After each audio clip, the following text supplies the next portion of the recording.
नमस्कार। आज IPA news के अंदर हमारे स्टूडियो में हैं बिंदु श्रीराम, जो कि वर्तमान जो नगर निगम के चुनाव हैं इनमें इनका एक महत्वपूर्ण रोल रहा, और रोल कैसे रहा उस बारे में भी चर्चा करते हैं। बिंदु श्रीराम जी, आपका स्वागत है हमारी स्टूडियो में। सबसे पहले बिंदु श्रीराम जी, मैं आपसे बिंदु कह के मुखातिब होऊंगा। सबसे पहले बताएं कि आज आपने 10 दिन पहले या 12 दिन पहले आपने भाजपा ज्वाइन की है, और आप आम आदमी पार्टी की बहुत सक्रिय कार्यकर्ता थी, नेता थी। तो ऐसा क्या परिवर्तन आया या ऐसा क्या हालात पैदा हुए कि आप जो है भाजपा आपको ज्वाइन करनी पड़ी? और थोड़ा सा संक्षिप्त में आप मुझे ये भी बताइए कि आपका राजनीतिक सफ़र दिल्ली तक और भाजपा तक पहुंचने में कैसे रहा आपका? नमस्कार। मेरा राजनीतिक सफ़र जो शुरू हुआ वो दिल्ली से ही शुरू हुआ, क्योंकि मैं एक दिल्ली की निवासी हूँ। पिछले 25 वर्ष से मैं दिल्ली में हूँ, और दिल्ली से ही मैंने कांग्रेस ज्वाइन करी और यहीं पे जिला स्तर पे मैंने काम किया। उसके बाद मैं बुंदेलखंड कांग्रेस पार्टी की प्रदेश अध्यक्ष बनी, और फिर मध्य प्रदेश कांग्रेस में वरिष्ठ नेत्री रही। कुछ हालात कोरोना के दौरान ऐसे उत्पन्न हो गए थे कि मेरे माता पिता दोनों का मध्य प्रदेश में देहांत हो गया। उसके बाद मैंने दिल्ली में अपनी राजनीति शुरू करी और आम आदमी पार्टी ज्वाइन करी। ये मेरा राजनीतिक सफ़र था। और जिस तरह से आपने दूसरी बात पूछी कि मैंने किस तरह से भाजपा ज्वाइन करी और क्यों ज्वाइन करी, तो ये तो आप सभी लोगों ने देखा है। इस दौरान 21 तारीख को एक बहुत बड़ा खुलासा, एक पर्दाफाश हुआ था आम आदमी पार्टी के भ्रष्टाचार का। जो मैंने किया था वो स्टिंग आया था, और उसके बाद तुरंत ये निर्णय लिया मैंने कि जहाँ पर महिलाओं का, एक स्त्री का जिस पार्टी में सम्मान नहीं, जो इतनी भ्रष्ट पार्टी है, उसको छोड़ दिया जाए, और जहाँ महिला का और स्त्री का सम्मान है उस पार्टी को ज्वाइन किया जाए। इस तरह मैंने भाजपा ज्वाइन की। नहीं, भाजपा आपने ज्वाइन की है। 12 दिन पहले तक आप जो है आम आदमी पार्टी के साथ जुड़े थे, और वार्ड 54 रोहिणी से आप जो है आम आदमी पार्टी के उम्मीदवार, भावी उम्मीदवार का आपको बताया जा रहा था। जैसा कि पता चला कि आपने वार्ड 54 में मैं रहता हूं, और वार्ड 54 के अंदर आपने काफ़ी कार्य किए थे, लेकिन किन्हीं कारणों से आपकी वो टिकट नहीं मिली। लेकिन जो स्टिंग ऑपरेशन है, क्या वो पहले का है या टिकट मिलने से बाद का है?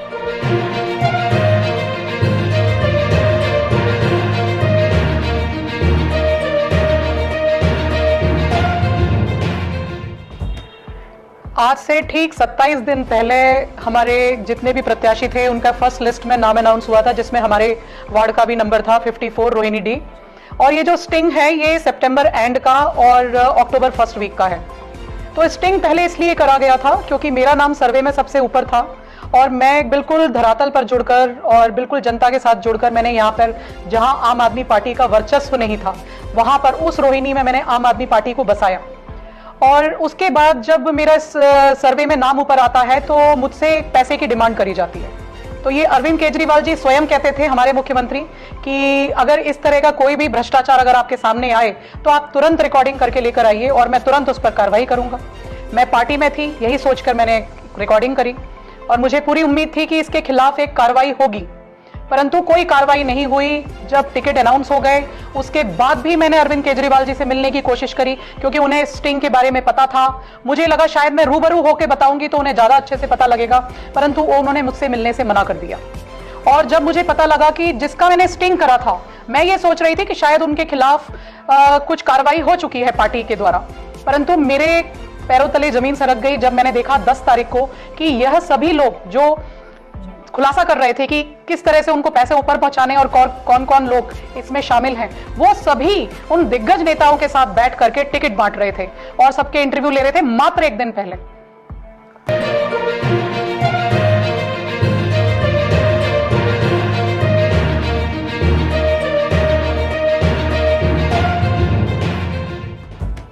बिंदु जी, मैं एक सवाल आपसे और पूछना चाहूँगा कि इस बारे में कोई दो राय नहीं कि भाजपा नेतृत्व की वजह से, और रोहिणी क्षेत्र की मैं बात कर रहा हूँ आपसे, श्री विजेंद्र गुप्ता जो हमारे विधायक हैं उनके नेतृत्व से, और आपकी सीडी का उसमें एक महत्वपूर्ण रोल रहा कि आज भाजपा की चारों सीटें, रोहिणी विधानसभा से चारों सीटें आज भाजपा के उसमें, और शायद ये पहली बार हुआ है ऐसा कि किसी विधायक के नेतृत्व से या आप लोगों के काम करने से या भाजपा के सेंट्रल जो भी केंद्रीय नेतृत्व है उसकी वजह से एक रोनी क्षेत्र मेरे ख्याल से ऐसा है, आप इस बात से मानेंगे कि 4 सीटें आई हैं आपकी, जहां ये अनुमान लगाया जा रहा था कि अब की बार भाजपा का सुपड़ा साफ हो जाएगा नगर निगम से, और आम आदमी पार्टी और जो पोल हैं वो बता रहे थे कि 20 से 25 सीटों तक भाजपा सिमट के रह जाएगी और 100% जो आम आदमी पार्टी है वो अपने बार नगर निगम के अंदर आएगी। लेकिन कुछ परिवर्तन ऐसा हुआ कि आज भाजपा 100 सीट पार कर गई है और आम आदमी पार्टी से थोड़ा सा पीछे है। 15-20 सीटों का 10-15 सीटों का अगर परिवर्तन होता है तो शायद भाजपा अपनी सरकार या नगर निगम के अंदर अपना उसका वर्चस्व होता। मैं आपसे एक बात पूछना चाहूँगा कि आप आम आदमी पार्टी के अगर भावी उम्मीदवार हो जाते, आपको नगर निगम की टिकट मिल जाती, तो क्या ये सीडी मार्केट में आती? आपने 2 प्रश्न करे कि पहला, इस सीडी का क्या प्रभाव पड़ा, दूसरा या क्या मुझे अगर टिकट मिलती आम आदमी पार्टी से मेरे वार्ड से 54 से तो क्या मैं ये सीडी आगे देती। देखिए, मैंने आम आदमी पार्टी के जो हमारे शीर्ष नेतृत्व थे उन पे पूरा भरोसा किया। उन्हें सीडी के बारे में, उन्हें इस रिकॉर्डिंग के बारे में पता था, वो रिकॉर्डिंग देख चुके थे। मुझे लगा इस पर वो कड़ी से कड़ी कार्रवाई करेंगे। आप पहले दिखा चुके थे? बिल्कुल दिखा चुकी थी और वो कड़ी से कड़ी कार्रवाई करेंगे, परंतु उन्होंने नहीं करी। और जहां तक इस रिकॉर्डिंग का पूरे एमसीडी चुनाव पर जो प्रभाव पड़ा है वो आपने स्वयं देखा कि अरविंद केजरीवाल जी ने अभी थोड़े ही समय पहले एक प्रेस कॉन्फ्रेंस करी थी और लिख कर दिया था, वो हर चीज लिख कर देते हैं कि भाजपा जो है 20 सीटों पर सिमट कर रह जाएगी एमसीडी के अंदर। आज आप खुद देख रहे हैं, पहले जो सर्वे हुआ था डिलिमिटेशन से पहले भी, उसमें भी आम आदमी पार्टी बिल्कुल पूरा का पूरा सर्वे के अंदर 272 में से 265 और 70 के आसपास सीट लेके जा रही थी। और इस बार आप देख रहे हैं कि उन्होंने बोला कि 20 सीटों में सिमट कर रह जाएगी। तो आप खुद देख रहे हैं ये 100 से ऊपर हमारी सीट्स आई हैं और बाकी सीटों में भी जो मार्जिन है वो बहुत कम है, कहीं 100, 150, 200। और भाजपा की जहां जीत हुई है वो प्रचंड जीत हुई है। और इसका मैं एक स्टिंग जो मैंने दिया और जो जनता पर एक प्रभाव पड़ा कि क्या हम आम आदमी पार्टी और अरविंद केजरीवाल जी की छवि थी, और ये एक रिकॉर्डिंग सामने आने के बाद क्या उनकी छवि है अब एक भ्रष्टाचारी पार्टी के रूप में उभर कर आई है। इसके अलावा मैं एक श्रेय हमारे भाजपा नेतृत्व माननीय प्रधानमंत्री मोदी जी को भी देना चाहूंगी। उनकी जो छवि है, उनकी जो पूरे भारत में छवि है, वो कहीं ना कहीं इस छोटे से चुनाव में जनता ने ध्यान में रख के भारतीय जनता पार्टी को 100 के पार एमसीडी में किया, जो कि पहले कुछ टाइम पहले हमें दिख रहा था कि भारतीय जनता पार्टी शायद कुछ सीटों पे सिमट कर रह जाएगी। इस बारे में कोई दो राय नहीं कि नगर निगम के जैसे छोटे चुनाव के अंदर मोदी जी को यह बयान देना पड़ा कि अब की बार आप उम्मीदवार को देख के वोट मत दीजिएगा, आप मेरा चेहरा देखिएगा। इस बारे में कोई दो राय नहीं बिंदु जी कि मोदी जी बड़े प्रभावशाली नेता हैं और उनका चेहरा जहां दिखता है वहां जो है परिवर्तन आता है। लेकिन इस बारे में भी कोई दो राय नहीं कि दिल्ली नगर निगम के चुनाव में अब की बार आपकी सीडी ने कुछ कमाल किया। कुशल नेतृत्व तो था, भाजपा ने मेहनत भी बहुत की और अपनी छवि को बचा भी लिया, इस बारे में कोई दो राय नहीं है। लेकिन आम आदमी पार्टी ने कुछ मुद्दे रखे थे, जैसे कूड़े का पहाड़ हटाना है, जो लेंटर माफिया है, जो कोई एमसीडी बदनाम है कि अगर कोई मकान बनेगा, कोई लेंटर बनेगा तो पैसा देना ही पड़ेगा। जेई, एई, एक्सीएन, पूरा का पूरा सिस्टम जो है भ्रष्ट था, इस बारे में कोई दो राय नहीं है। तीसरा मुद्दा भ्रष्टाचार का था।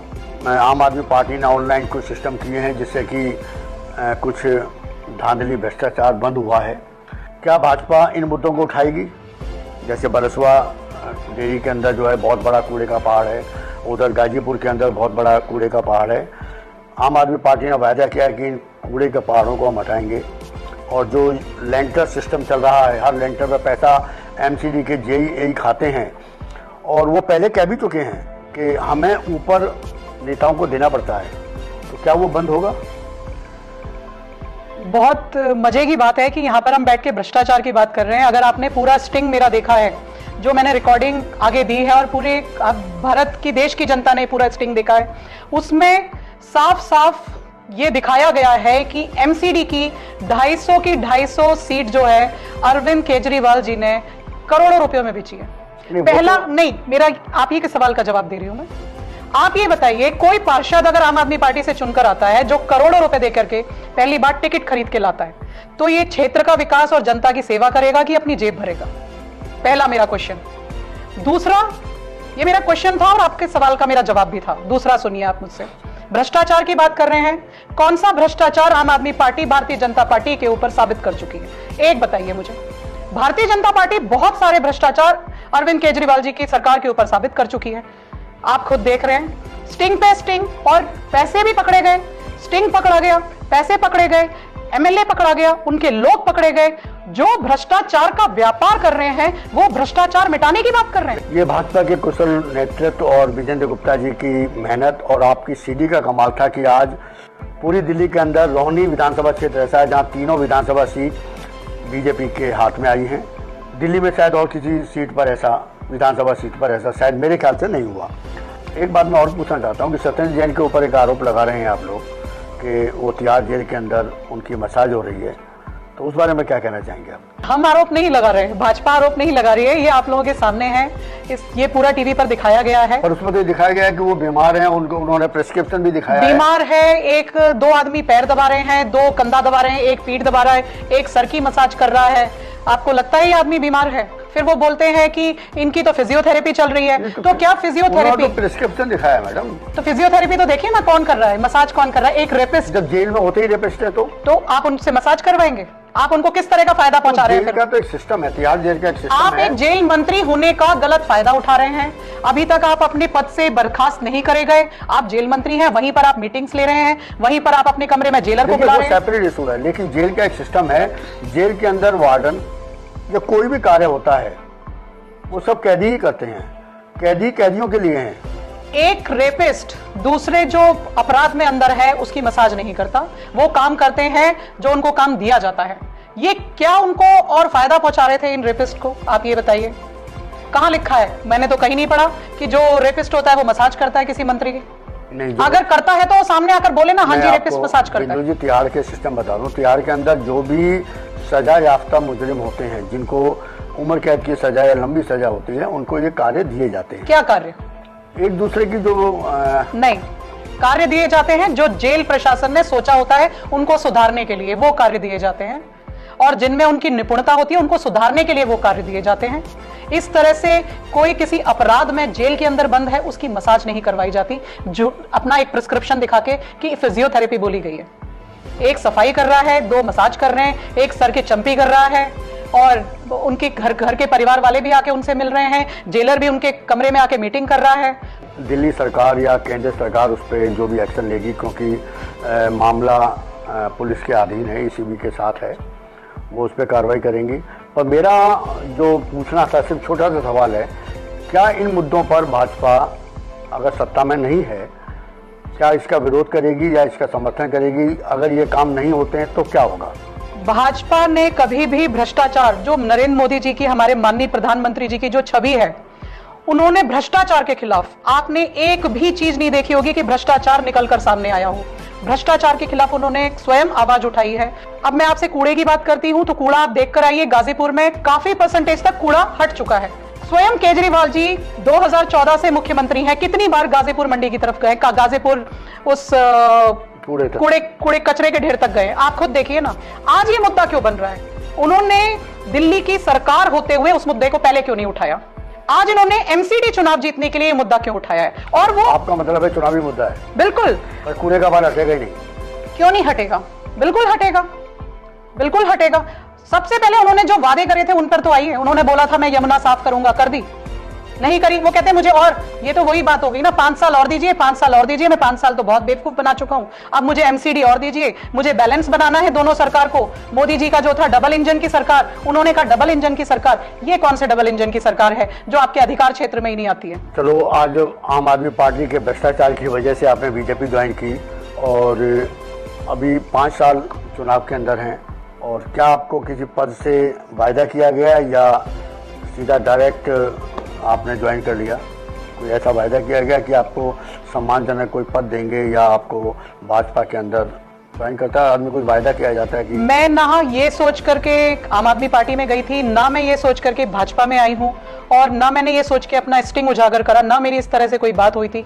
मैं यहाँ पे माननीय नरेंद्र मोदी जी की छवि देखकर, जो उनकी छवि है हमारे देश के अंदर, मैं उनके नेतृत्व में भारतीय जनता पार्टी में एक कार्यकर्ता के रूप में, जमीनी कार्यकर्ता के रूप में काम करने आई हूँ, और मैं काम करूंगी। मगर आपको लगता है ये परिवर्तन होता रहेगा? क्योंकि अभी मैं कल एक न्यूज़ देख रहा था कि एक पार्षद थी, उन्होंने कन्हैया मित्तल जी का एक भजन सुना कि जो राम को लाए हैं मुझको लाएंगे, और उनका हृदय परिवर्तन हुआ और उन्होंने जो है कांग्रेस से इस्तीफा दे करके भाजपा ज्वाइन कर ली। तो आपका भी हृदय परिवर्तन हुआ है, और शायद इस वजह से कि भ्रष्टाचार को देख करके आपका हृदय परिवर्तन हुआ कि आप भाजपा में जाएं। बिल्कुल, जब मैं आपको पहले भी बोल चुकी हूँ, मैंने ये पार्टी इसलिए ज्वाइन करी थी, आम आदमी। मैं सोचती थी कि ये बहुत सच्ची और ईमानदार पार्टी है जो भ्रष्टाचार के खिलाफ आवाज उठा रही है। जब यहाँ पर आकर पता चला, यहाँ तो ऊपर से लेकर नीचे तक सारे ही भ्रष्ट हैं, और इनका जो नेतृत्व है वो अरविंद केजरीवाल जी स्वयं कर रहे हैं।